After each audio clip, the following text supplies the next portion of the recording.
Tabe selamat lingun nalatai, salam sujud karena malempang. Om Swastiastu.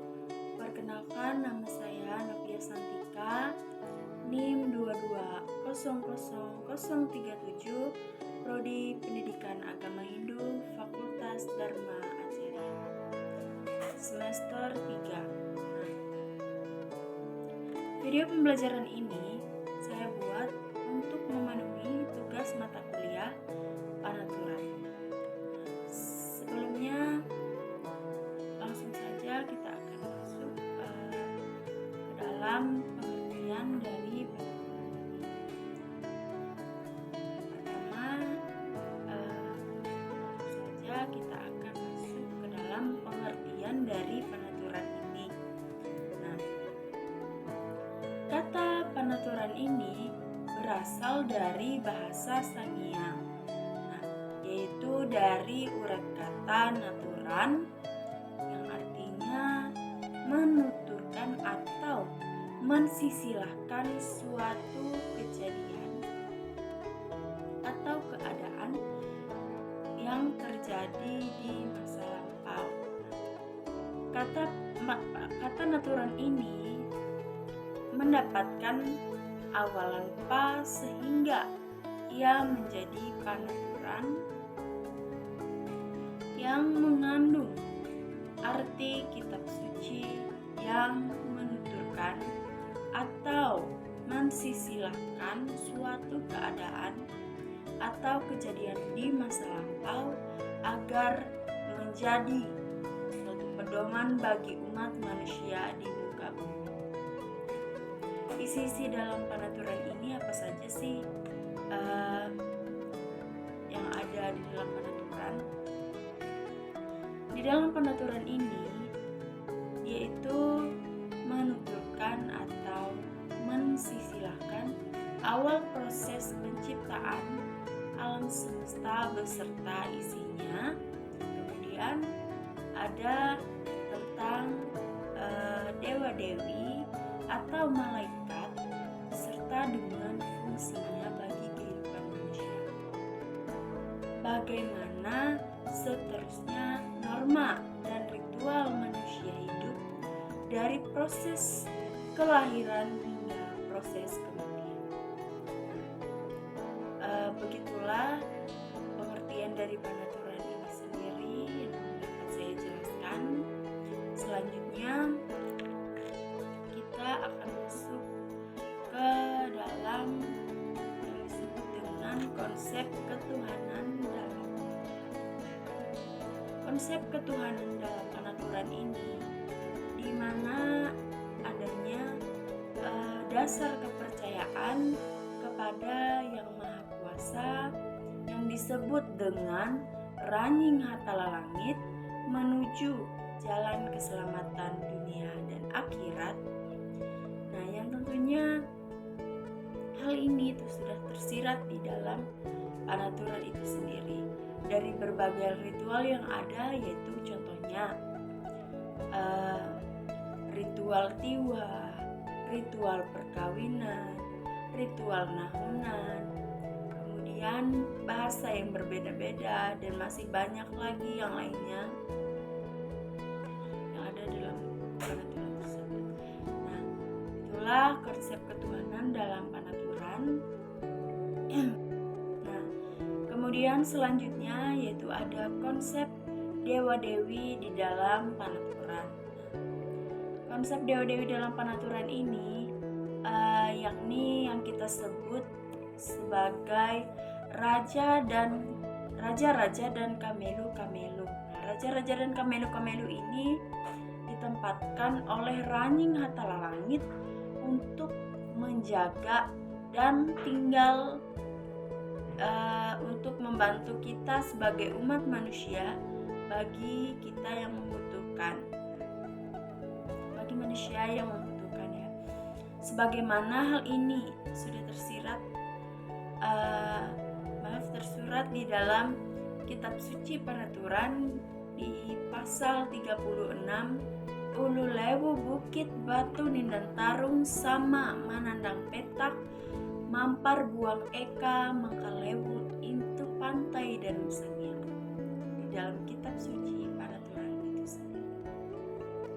Nah, kemudian yang selanjutnya yaitu ada konsep penciptaan semesta di dalam Panaturan.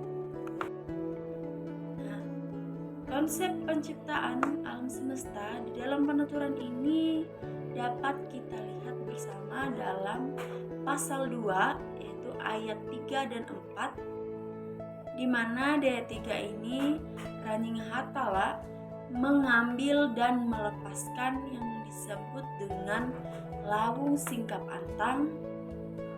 Kemudian ia membuka dan meletakkannya di atas nagahai galang petak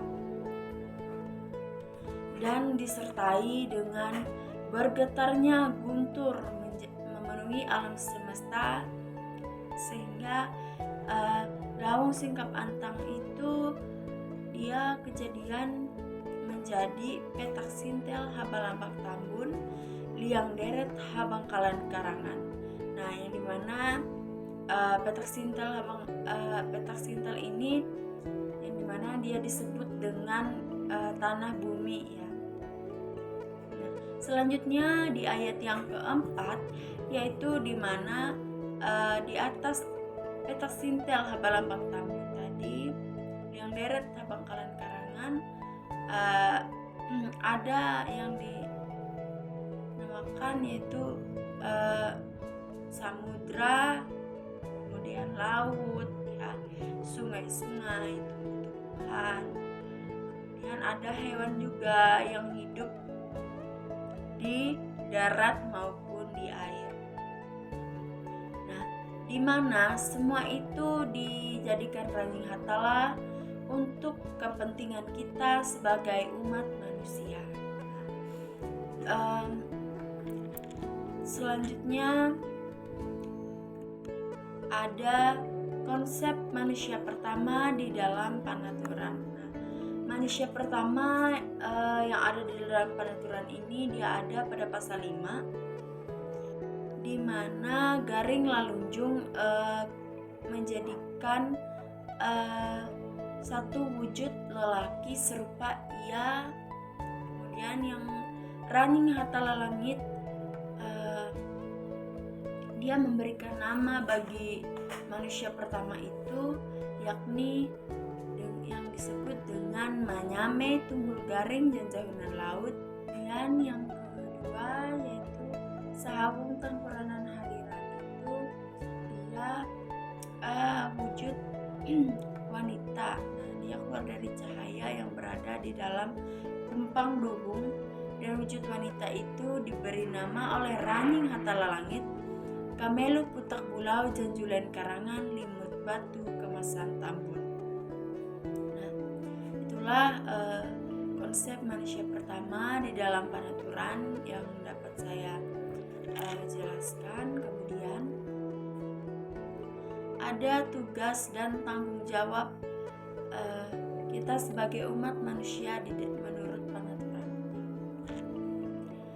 Tugas dan tanggung jawab kita sebagai umat manusia yaitu yakni untuk mengisi permukaan tanah bumi yang sudah disediakan oleh Ranjing Hatala Langit yang dikatakan pada pasal 29 ayat 4. Nah, kemudian yang selanjutnya yaitu mengenai etika kita manusia ya, menurut Panaturan. Nah, etika kita sebagai umat manusia ini di Panaturan itu terbagi menjadi 4, yaitu yang pertama etika kita kepada Sang Pencipta. Nah, di mana etika kita kepada Sang Pencipta ini, kita sebagai umat manusia harus patuh dan taat terhadap ajaran-ajaran beserta dengan firman dari Ranjing Hatala Langit yang sudah ada di dalam Panaturan itu sendiri. Nah, kemudian hal termuat di dalam kitab suci Penaturan pasal 4 ayat 11. Kemudian yang kedua, ada etika kita manusia terhadap sesama kita. Nah, bagaimana sih seharusnya kita bersikap kepada sesama kita? Tentunya kita sebagai umat manusia ya, terhadap sesama itu, terutama kepada yang lebih tua ya, kita harus saling menghargai, kemudian menghormati, dan tentunya kita juga harus berteman dengan baik. Hal ini sudah dikatakan ternyatalah di dalam kitab suci Penaturan, yaitu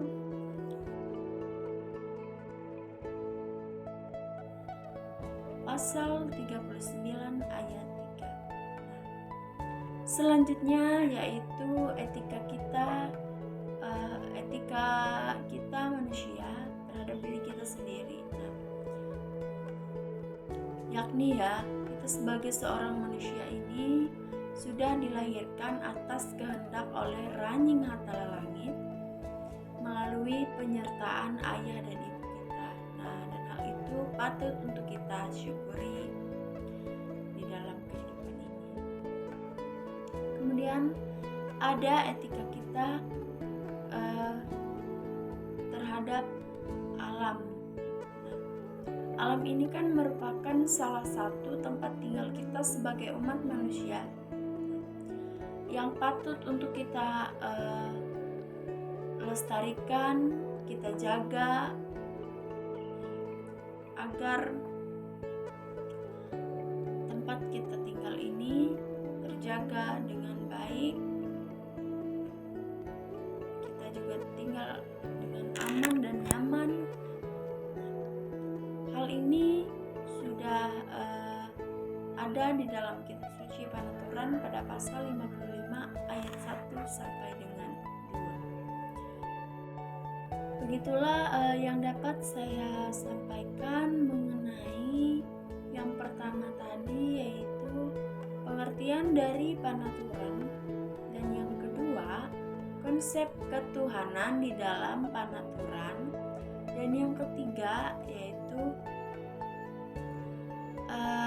konsep dewa-dewi di dalam Penaturan, dan yang keempat yaitu konsep penciptaan semesta di menurut Penaturan.